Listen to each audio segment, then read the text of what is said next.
hindi ganun kataas. Ito yung ginagagay namin na green, na hindi ganun kataas, below 10%. No? Pero, makikita nyo, dito pa lang, sa asfalto, napakalaki na ng diferensya.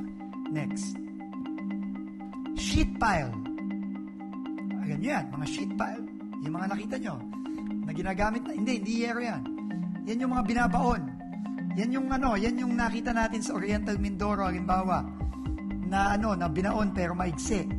Imbes na 12 meters, 3 meters lang. No?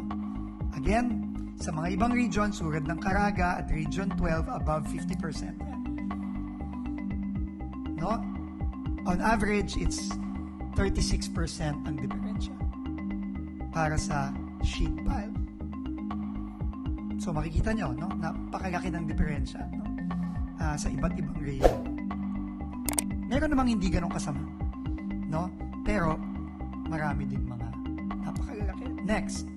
Inako naman ng DPWH ang pagkakamali raw nila sa pagbibigay ng maling datos sa Senado, which resulted in the cut na pinasa ng Senado na ngayon pinaglalaban ng dalawang chambers ng House at Senate. Nag-issue tayo ng statement ngayon, humingi tayo ng paumanhin po sa ating mga senador dahil yung pong datos na pinadala ng DPWH several weeks ago ay clearly hindi sapat para makapaggawa ng tama at accurate na pag-a-adjust sa mga cost ng mga proyekto base na rin doon sa pagbaba natin ng mga presyo. Sa huli, 529 billion pesos ang pseudo-final na budget ng DPWH para sa 2026.